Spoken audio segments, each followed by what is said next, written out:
Hallo und willkommen, ich bin Meister Lehnsherr and you're watching Get Germanized. Did the Nazis really experiment with the occult? Were they really searching for lost artifacts, hidden technologies and civilizations? And what about alleged technologies like die Glocke or their hidden Antarctica base? In this deep dive we're going to uncover the truths.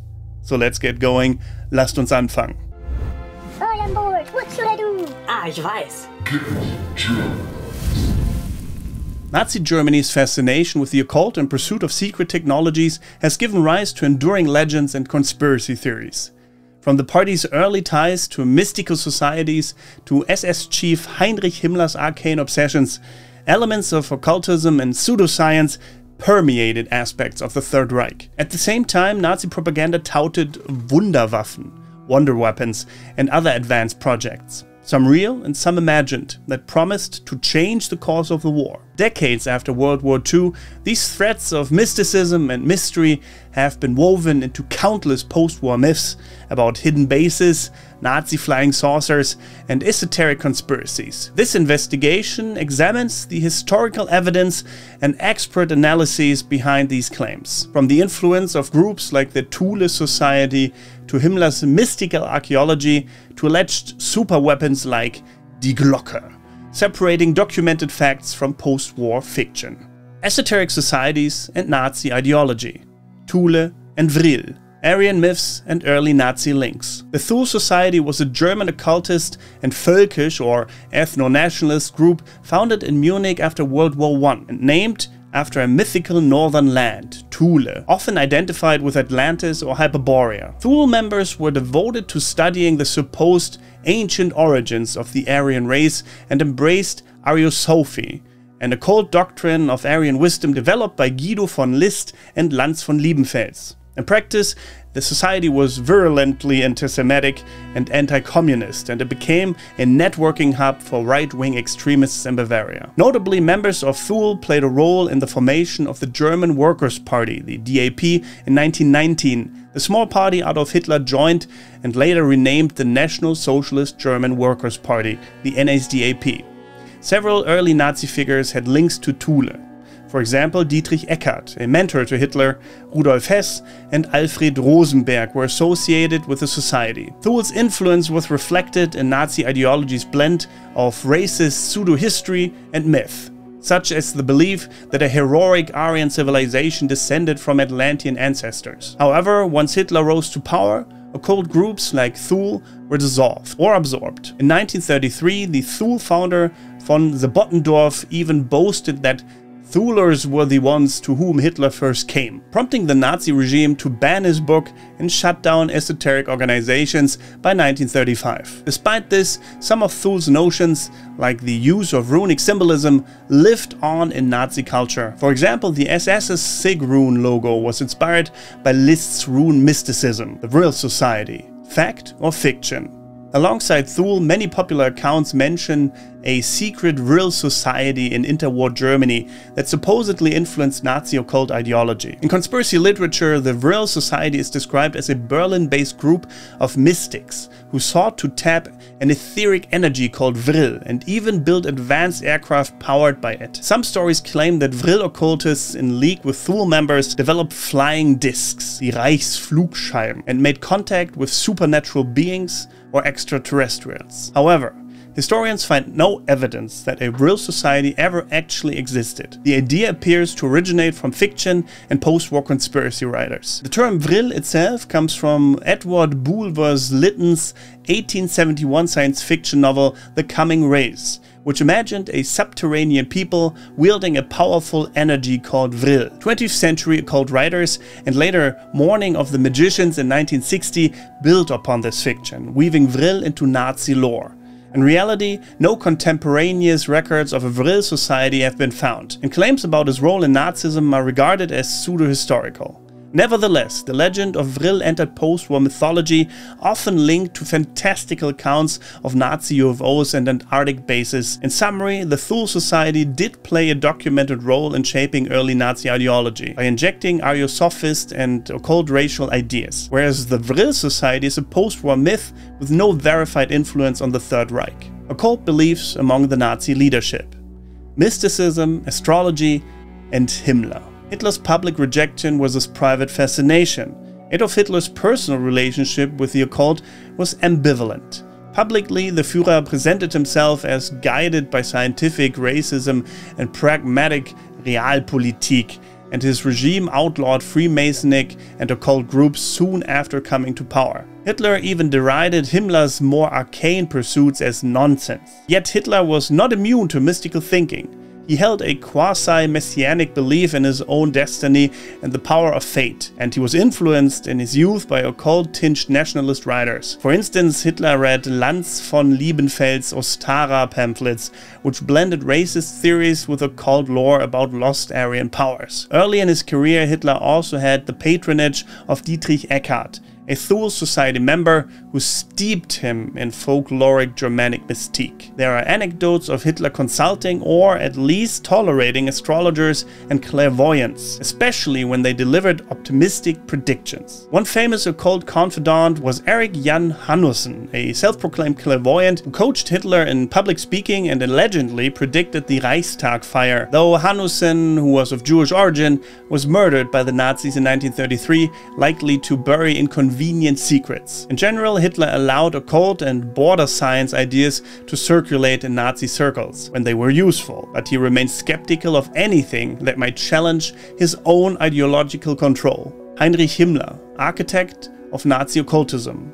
No figure in the Nazi high command was more enthralled by mysticism and the occult than SS Reichsführer Heinrich Himmler. Described as Hitler's mystic or even a neo-pagan high priest, Himmler saw the SS as an order of Aryan warrior priests and himself as the curator of their arcane heritage. He established the Ahnenerbe, the ancestral heritage, in 1935 as an SS unit to research Germanic prehistory, folklore and occult lore. Himmler was deeply influenced by esoteric thinkers like Guido von List, Liebenfels, and especially Karl Maria Willigut, an Austrian occultist whom Himmler employed as his personal advisor on runes and lore. Willigut, sometimes dubbed Himmler's Rasputin, claimed to possess ancestral clairvoyant knowledge. He concocted a private religion worshipping a Germanic god called Irmin, and boasted that German civilization dated back to 228,000 BC, when giants, dwarfs,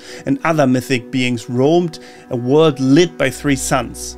Unbeknownst to Himmler initially, Willigut had been institutionalized for schizophrenia, a fact which perhaps explains his elaborate fantasies. Under Willigut's guidance, Himmler introduced mystical rituals and symbols into the SS. He adopted a modified rune alphabet appropriated from Liszt's Armanen runes for SS insignia and communications. The infamous SS Totenkopf, the Death Head's rings, bore magic sig runes and were awarded as talismans to senior officers. Himmler also acquired Wewelsburg Castle in Westphalia, which he intended as a spiritual center for the SS order. The castle's north tower was redesigned as a ritual chamber, complete with a dark sun emblem on the floor, often called the Black Sun symbol, and a circular crypt for SS ceremonies, a modern Camelot for his knightly order of SS Templars. It's said that Himmler even envisioned Wewelsburg as the center of a new religion after the war. Himmler's occult interests extended to a fixation on medieval lore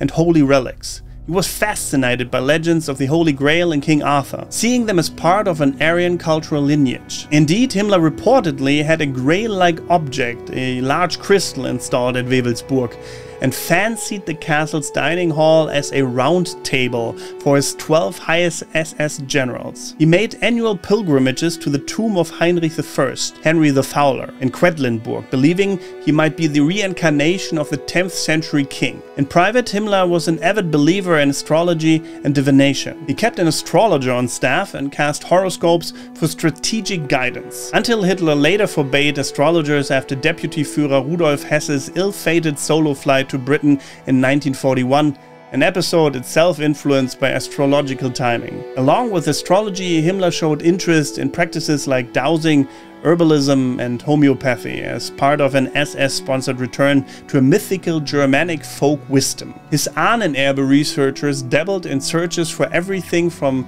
runic Atlantean scripts to the magical powers of relics. As one historian puts it, Himmler was absorbed in the occult and mystical, pursuing the Welteislehre, the world ice theory, and other pseudoscientific notions as seriously as conventional science. Under Himmler's authority, the SS thus became the main conduit of occult and pseudoscientific activity in the Nazi state. So much so that other Nazi leaders grew concerned. Reinhard Heydrich, the head of the RSHA, at one point launched a crackdown on astrologers and occultists in the Reich, seeing them as subversive. But even Heydrich could not fully root them out, as the science-adverse Nazi religion depended on superstition to justify itself, in words of historian Erich Kurlander. In short, while Hitler projected a more pragmatic image, it was Himmler's zeal for mysticism that institutionalized occult practices within the Third Reich. From quasi-religious SS rituals to state-funded quests for lost Aryan civilizations. By the way, I can only make these long-format videos because of my channel members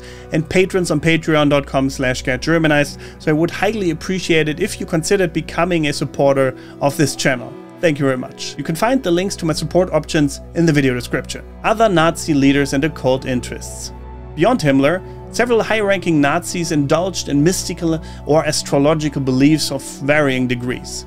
Deputy Führer Rudolf Hess had a very well-known fascination with astrology, clairvoyance, and herbal remedies. Hess's friend and mentor Karl Haushofer, a geopolitician, introduced him to astrology and Eastern mystical philosophies, feeding Hess's dream of forging an unlikely peace with Britain. In May 1941, Hess undertook a dramatic solo flight to Scotland, an adventure reportedly timed based on astrological calculations, in hopes of negotiating peace. Instead, he was captured and spent the rest of his life imprisoned. Propaganda Minister Joseph Goebbels, while not an occult devotee, was shrewd in exploiting popular superstitions. Goebbels convened a team of astrologers based on Nostradamus' quatrains, twisting the 16th century seer's vague prophecies to predict doom for Germany's enemies. This Nostradamus propaganda was dropped in leaflet form over Allied countries to sow fear and confusion.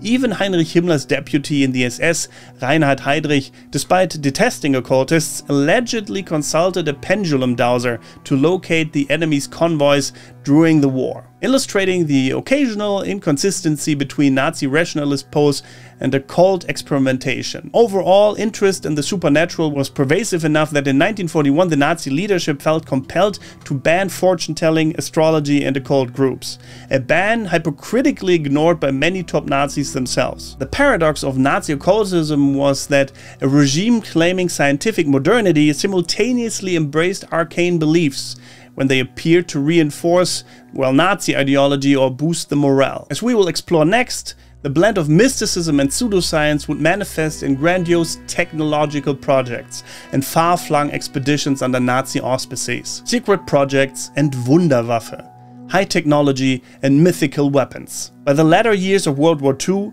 Nazi propaganda was increasingly fixated on Wunderwaffen. It's German for wonder weapons or miracle weapons. This term, popularized by Joseph Goebbels' propaganda ministry, referred to a series of advanced or at least experimental weapons that were touted as war-winning breakthroughs. Historically, several genuine cutting-edge technologies were developed or at least prototyped in Nazi Germany. The most famous were the V-weapons, the V-1 flying bomb and the V-2 rocket.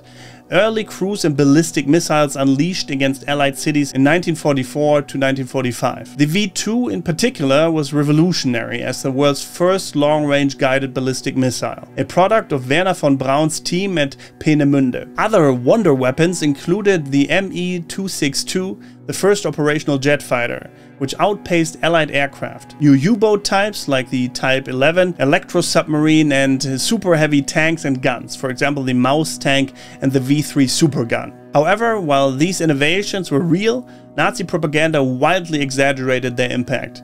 As historian Michael Neufeld notes, most Wunderwaffen came too late or in too small numbers to alter the war's outcome. For example, the V-2 terrorized civilians but was plagued by inaccuracy and consumed vast resources, yielding no strategic victory. The Wunderwaffe myth nonetheless served an important propaganda purpose. It offered the German public a promise of salvation through technology at times when conventional military hopes were fading. Hitler himself clung to optimistic reports of forthcoming superweapons. In reality, many projects faced engineering setbacks or were still at prototype stage when the war ended. Thus, the wartime Wunderwaffen occupy a gray area between fact and propaganda-fueled myth.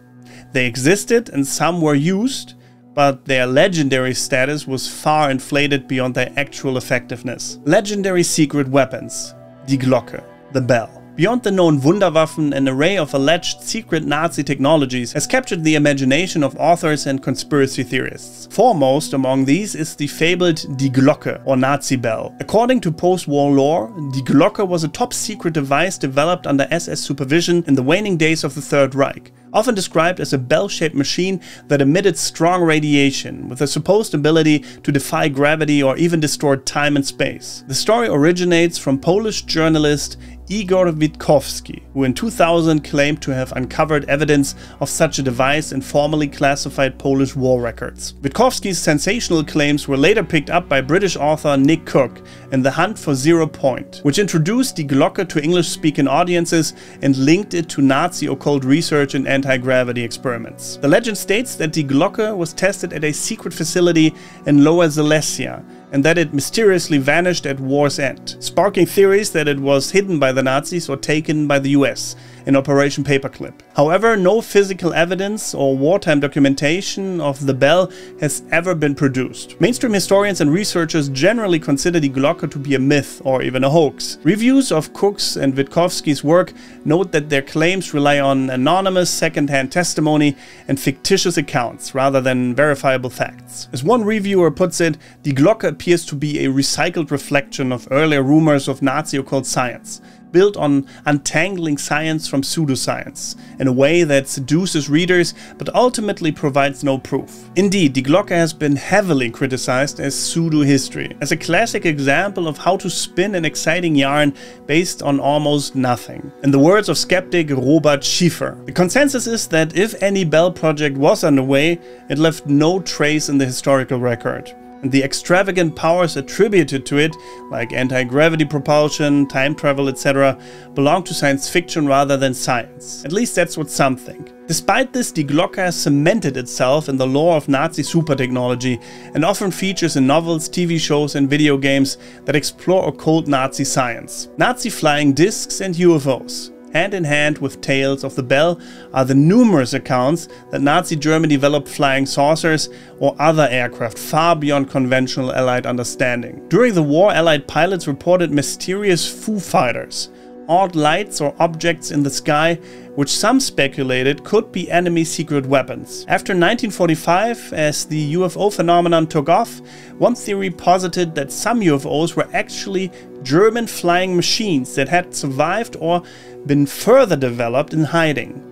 Several German engineers had indeed experimented with disc-shaped aircraft concepts. One example with Arthur Sack's AS-6, circular wing plane tested in 1944, which barely flew. The Horten brothers developed a futuristic flying wing, the Horten-Ho 229 jet, that is often compared to later stealth aircraft. Victor Schauberger, an Austrian inventor, worked on unconventional implosion turbine designs that post-war writers linked to disc craft. Yet there's no evidence fully functional Nazi flying saucers ever existed. Despite that, conspiracy literature from the 1950s onwards has been rife with detailed but unsubstantiated claims of German disc prototypes named Vril and Ahnenerbe. These accounts usually allege that the SS, possibly with Thule or Vril Society input, built several types of circular craft, such as the Ahnenerbe 2 flying saucer allegedly capable of reaching 6,000 km per hour, and that plans or even working models were spirited away at the war's end. Much of this legend can be traced to the French writers Louis Pauwels and Jacques Berger, who in The Morning of the Magicians in 1960 made spectacular claims about a real society and Nazi UFOs. Later in the 1970s, a wave of popular books, often by authors with far-right and occult leanings, elaborated these stories, introducing purported diagrams and photos of Nazi flying discs. Notably, Holocaust denier Ernst Zündel published claims that Hitler's scientists had a secret Antarctic base from which they launched UFOs, even selling tickets for an expedition to locate the supposed entrance to the hollow Earth. In truth, these narratives are most likely a mix of hoaxes and fantasy. Some authors involved later admitted to fabricating stories for attention. No wartime German documents corroborated the existence of a Reichsflugscheibe, for example. Mainstream historians categorize Nazi UFO tales as a post-war mythos, albeit one that gained enough traction that it occasionally fooled the unwary. For instance, in 2018, a model kit manufacturer, Revell, released a scale model of a Antarctic 2 flying saucer with erroneous description implying it was historical, and had to withdraw it after scholars protested the promotion of Nazi pseudo-history. The enduring fascination with such secret weapons likely stems from the very real technological leaps Nazi Germany did make, rockets and jets for example, which suggest to some that anything was possible, combined with the tantalizing unknown of projects never completed due to the war's end. Thus, while the Nazis certainly pursued advanced technology energetically, and sometimes monstrously, as in using concentration camp labor for the V2 program for example, the more extravagant occult superweapon legends like the Glocke and flying saucers remain unsubstantiated. Occult expeditions and artifact quests.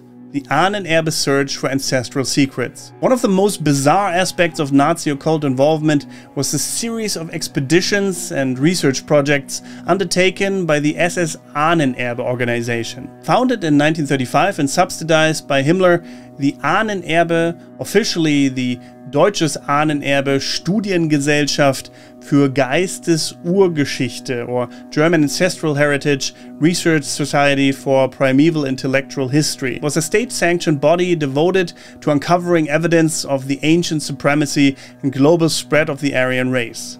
In practice, this meant Ahnenerbe scholars, a mix of archaeologists, anthropologists, and folklorists and occult enthusiasts, roamed far and wide in search of lost civilizations, holy relics, and mystical knowledge that could buttress Nazi racial ideology. Their endeavors blurred the lines between genuine, if biased, archaeological fieldwork and, fanciful quests reminiscent of an Indiana Jones adventure, minus the Hollywood heroism, of course. Tibet 1938 to 1939, the quest for the Aryan origins. The most famous of the Ahnenerbe expeditions was the SS mission to Tibet in 1938-39, led by zoologist Ernst Schäfer. Officially built as a scientific expedition to study geography, culture and wildlife, the Tibet mission had an underlying racial agenda. Himmler and the Ahnenerbe were intrigued by the idea that Tibet might harbor descendants of ancient Aryans or hold clues to the origin of the Indo-European peoples. 5 SS members, including anthropologist Bruno Beger, traveled through India to Tibet, where they spent several months conducting anthropometric measurements of the local population, measuring skulls and facial features for example, collecting botanical and zoological specimens, and obtaining cultural artifacts. While popular imagination sometimes depicts this expedition as a search for the mystical land of Shambhala or occult wisdom from the Lamas, the SS team's primary goal was pseudo-scientific racial research. They sought the pure remnants of the Aryan race, operating under the belief that a migrating Nordic population might have founded the civilizations of Central Asia in prehistory. Reports indicate the team also attempted to find linguistic and cultural links between Tibetans and Germans, hoping to validate Nazi ideas of a shared Aryan heritage. The Tibet expedition highlights how Nazi occultism and racial pseudoscience entwined. It was at once a diplomatic mission, because they met the region of Tibet in Lhasa, a scientific survey, and a racial occult quest. As one commentator put it, this strange journey of the eve of World War II combined secret societies, occultism, and racial pseudoscience in a bid to legitimize German supremacy through imagined ancient history. The data and artifacts gathered, including casts of Tibetan heads and thousands of photo images, were taken back to Germany. Though needless to say, none of it proved Nazi racial theories, Nazi archaeology and the hunt for lost civilizations. Within Europe, the Ahnenerbe sponsored numerous digs and surveys to rewrite prehistory in accordance with Nazi ideology. Often this meant trying to show that, while ancient achievements were due to a prehistoric Aryan presence.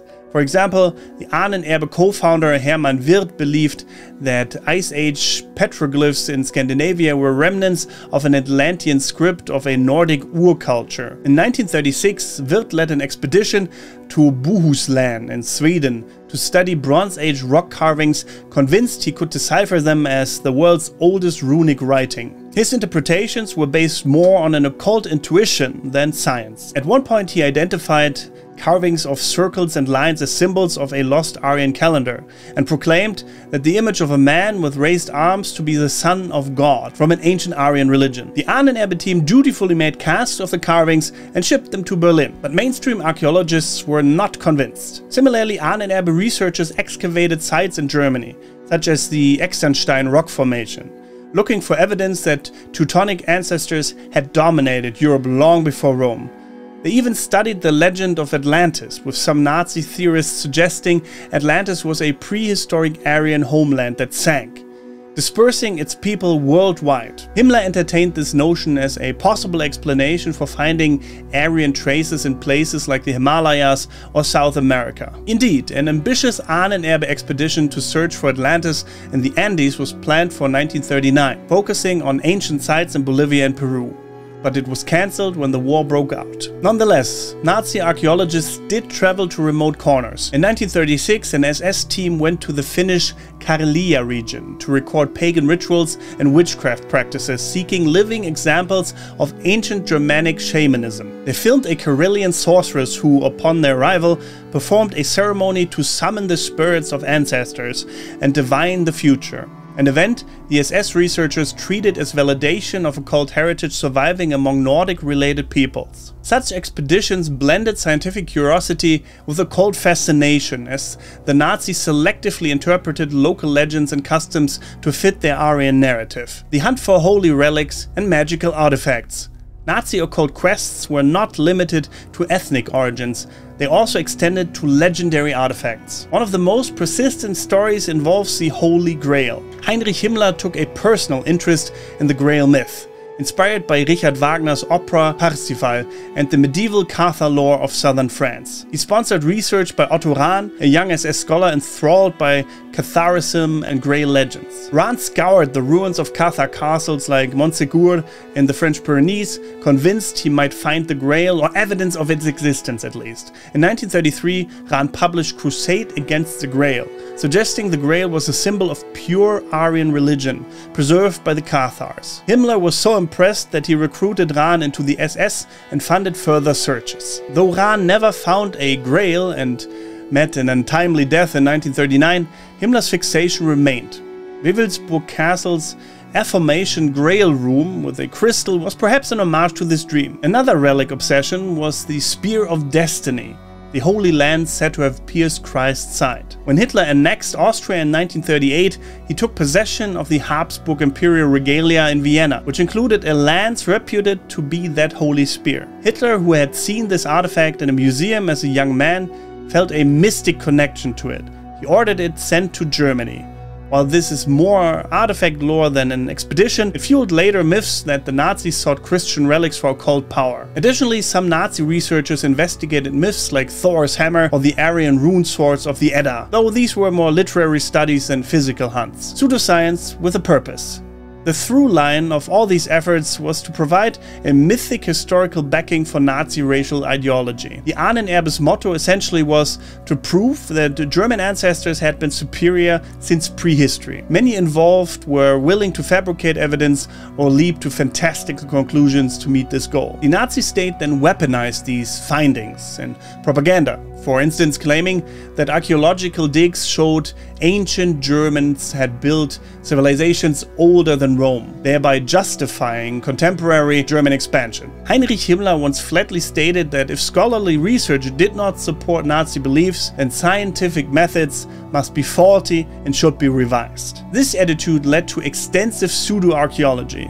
From Tibet to Tunisia, Nazi-sponsored teams cherry-picked data and ignored contradictions. They measured skulls of Tibetans, Scandinavians, and even ancient Peruvian mummies to press the case that Nordic blood was the source of all high cultures. In the end, as the war turned against Germany, many Ahnenerbe staff pivoted to war-related tasks or even to atrocious human experiments. The Ahnenerbe ran medical experiments, for example, on concentration camp prisoners under Dr. August Hirt. In 1945, Ahnenerbe officials hastily destroyed the archives to hide their pseudoscientific and criminal activities. What survived of their records reveals a sometimes comical, sometimes chilling catalogue of crackpot ideas pursued with state resources. The image of Nazis as methodical technocrats is thus complicated by the reality that a portion of their war effort went into what can only be described as occult archaeology and magical thinking, pseudoscience, myth, and propaganda in the Third Reich.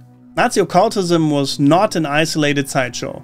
It intertwined deeply with the regime's pseudo-scientific racial theories and its propaganda messaging. The Third Reich can be understood as a realm where myth openly masqueraded as science and where propaganda often took the tones of dark fantasy. As historian Eric Kurlander terms it, the Nazis cultivated a supernatural imagery, a set of myths, symbols, and pseudo-scientific beliefs that helped inspire fanaticism and justify horrific policies. Here we examine how occult and pseudoscientific ideas were leveraged to serve Nazi agendas. Border science versus real science. The Nazi regime notoriously rejected many tenets of mainstream science, dismissing modern physics as Jewish, leading to the promotion of crackpot alternatives like Horbiger's cosmic eyes theory, and instead embraced what occultists of the era called Grenzwissenschaft, or border science. Border sciences included astrology, parapsychology, dowsing, herbalism, earth magnetism, and other fringe fields.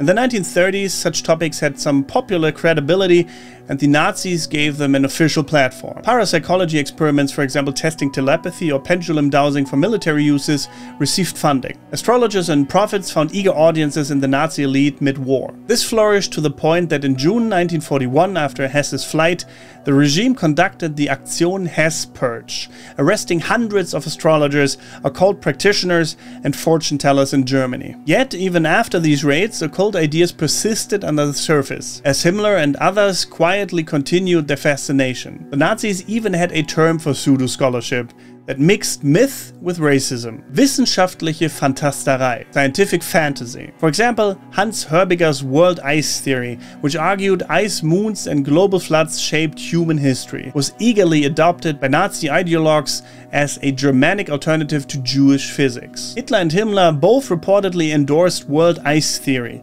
Its proponent, Horbiger, was feted by Nazi officials. Such cosmic pseudoscience dovetailed with Nazi Aryan mythology, positing lost icy continents and cataclysms that fit the Atlantis narratives.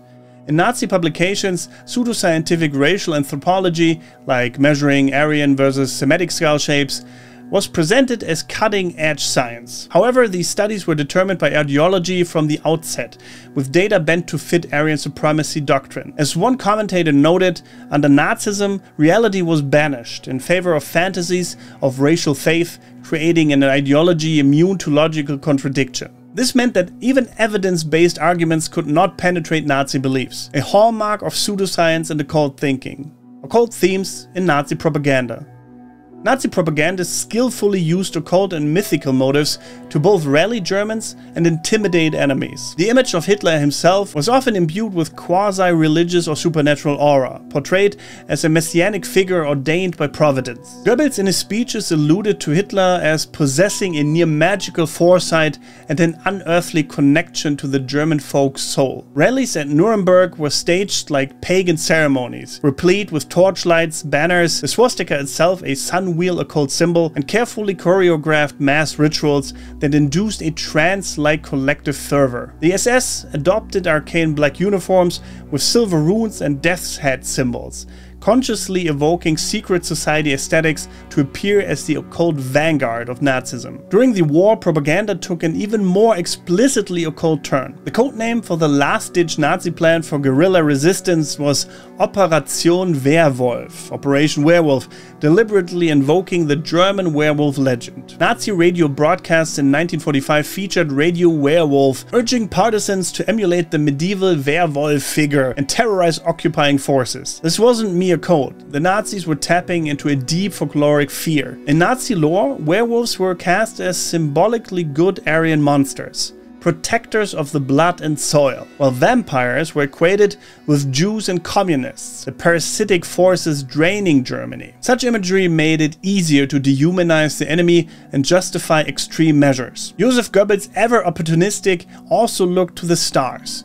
He assembled astrologers in 1940 to interpret Nostradamus' prophecies. Soon after, leaflets were dropped on France and neutral countries quoting Nostradamus quatrains twisted to predict Britain's imminent defeat and France's fall. This astrological war back and forth even led the British to employ an astrologer named Louis de Vaux to counter Nazi horoscope propaganda. The fact that both sides engaged with 16th century prophecies highlights how much psychological weight occult symbolism carried at the time. On the home front, Nazi propaganda extolled a mystical connection between the German people and their ancient Germanic past, what Hitler in Mein Kampf called the eternal spirit of the Aryan. Public exhibitions by the Ahnenerbe and others displayed prehistoric artifacts, runestones and folk mystic art to reinforce pride in a semi-mythical heritage. The regime's propaganda films and publications often blurred legends and history. In 1940, SS magazine might speak of the Irminsul, the sacred world pillar of the Saxons,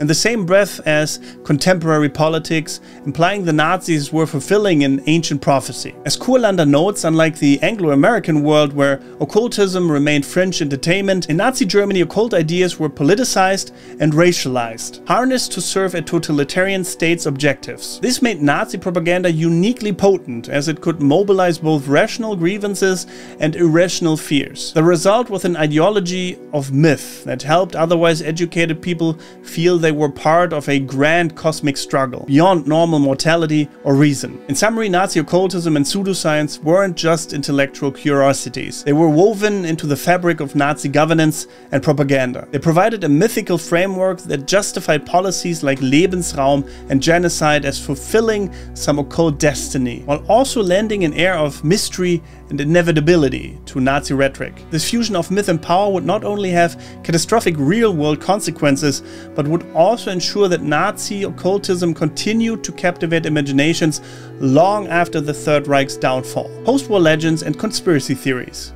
Nazi occultism after 1945. When Nazi Germany was defeated in 1945, the regime's darkest secrets and wildest projects immediately became fodder for speculation. In the absence of transparent information, much was classified or destroyed, a plethora of post-war conspiracy theories sprang up around the idea that the Nazis' involvement with the occult and advanced technology allowed some of them to escape or continue their work in secret. These theories ranged from claims of hidden Nazi fortresses to the notion that Nazi scientists pioneered UFO technology and even established breakaway civilizations. While lacking credible evidence, such stories have proven enormously popular and have kept Nazi occult lore alive in popular culture. Here we explore a few of the prominent post-1945 conspiracy narratives related to Nazi occult and secret technology, Hitler's escape, and hidden Nazi redoubts.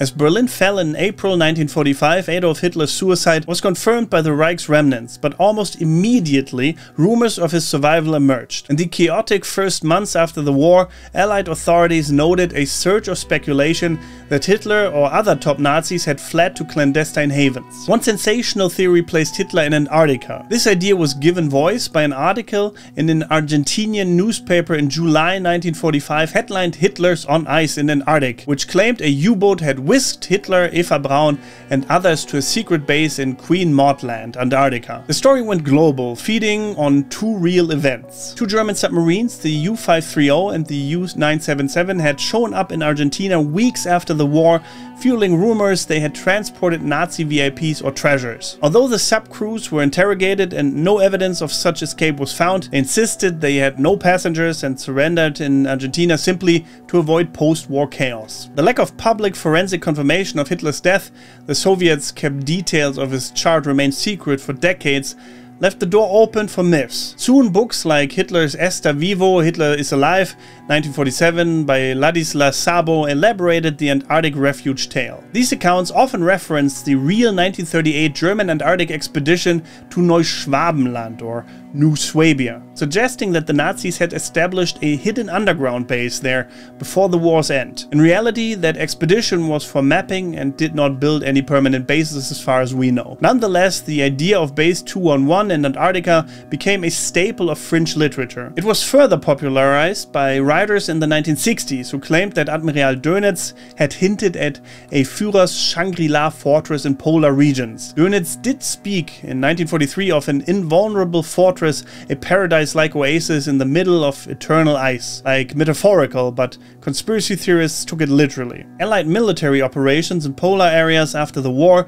such as the US Navy's Operation High Jump 1946 to 1947 in Antarctica, were recast in these stories as attempts to hunt down the secret Nazi colony, despite extensive declassified records that show no evidence of Nazi bases in Antarctica, and the implausibility of thousands of Germans hiding there undetected. The legends persists in various forms. Similar theories place Nazi enclaves in the Andes of South America, for example an SS base in the Brazilian jungle or an isolated region of Argentina. While many former Nazis did flee to South America, helped by the networks like Odessa, these were individuals living clandestinely, not whole secret societies wielding occult power. Nazi UFOs and the Antarctic Atlantis.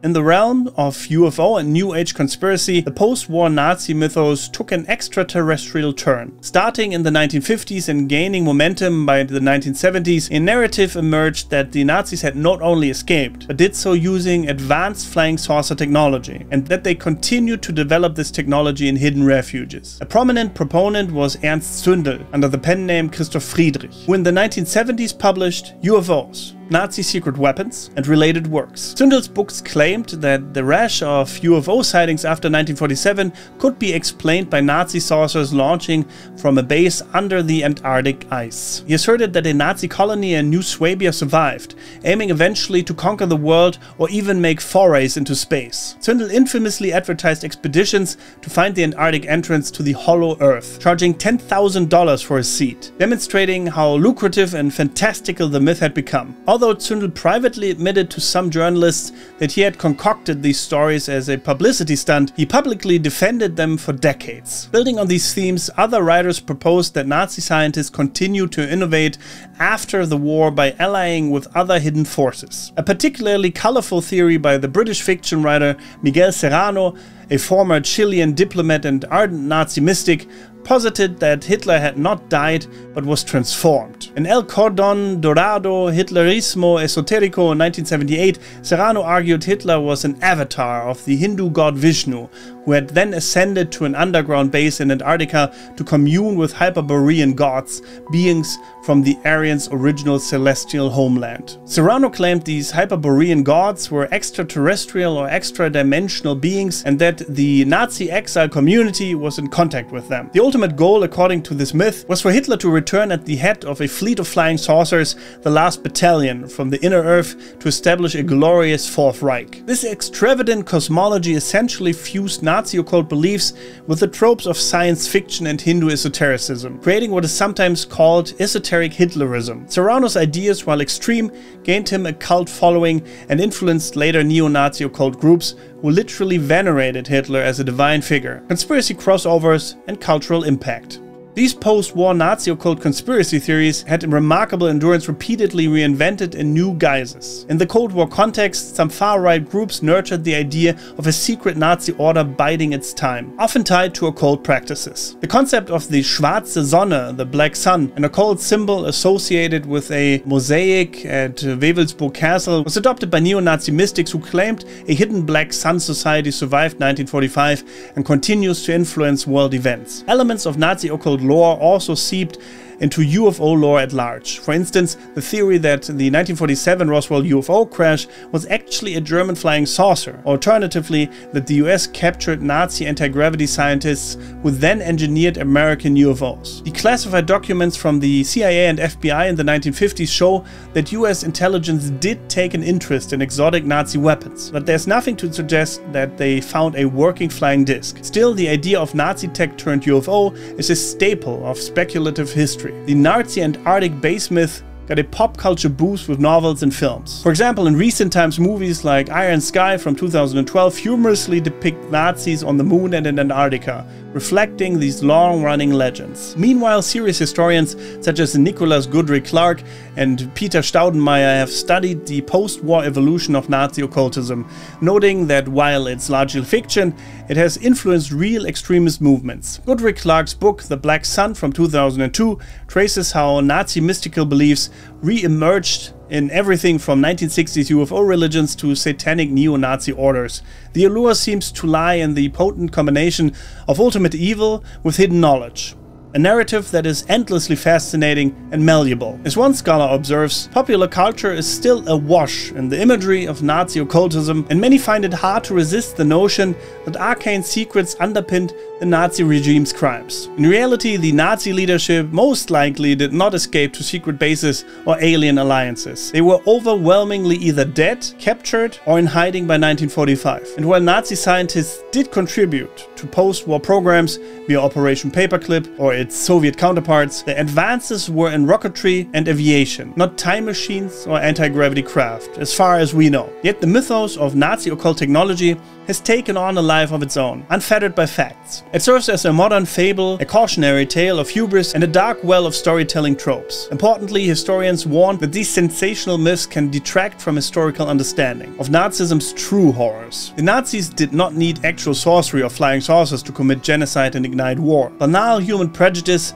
and industrial organization sufficed. The persistence of Nazi occult conspiracies demonstrates the psychological need to explain such extraordinary evil with extraordinary theories. As the evidence shows, Nazi Germany's involvement with the occult did have genuine aspects. Esoteric societies, Himmler's mysticism, pseudo-scientific experiments, but these have been greatly embellished in the post-war imagination. Conclusion. The Nazi regime's entanglement with occult ideas and pursuits was a complex reality that has only grown more convoluted in hindsight. Historically, there were concrete links between Nazism and occult or pseudo-scientific thinking. The influence of völkisch secret societies like the Thule Society on early Nazi ideology, Heinrich Himmler's eager patronage of mystics or Aryan lore through the SS Ahnenerbe, and the regime's promotion of border sciences and mythic symbols to bolster its racist worldview. The Nazis pioneered advanced technologies, rockets and jets, and engaged in grandiose quests for ancient Aryan heritage, all of which gave their rule an unsettling otherworldly dimension. At the same time, key Nazi figures, including Hitler, remained pragmatic enough to suppress occult movements that they couldn't control, revealing an inherent tension between rational power politics and irrational belief. After the war, the vacuum of information and the sheer enormity of Nazi crimes led to an outpouring of theories that magnified these occult connections into extravagant legends. Secret Antarctic citadels, Nazi flying saucers, immortal Führers communing with hidden masters. Such stories, while fanciful, underscore a lingering truth. The Nazi regime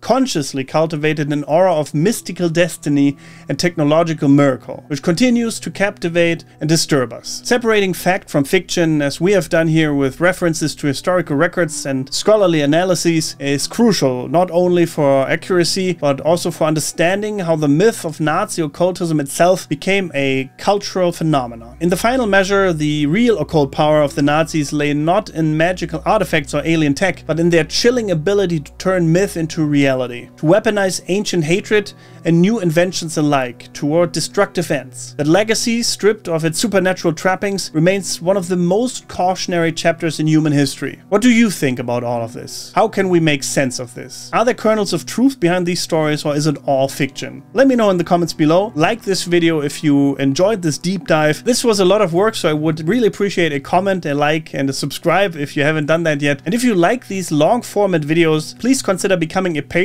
on my Patreon page, patreon.com/getgermanized, to support this channel so that I can produce more of these in the future. And apart from that, thank you very much for watching.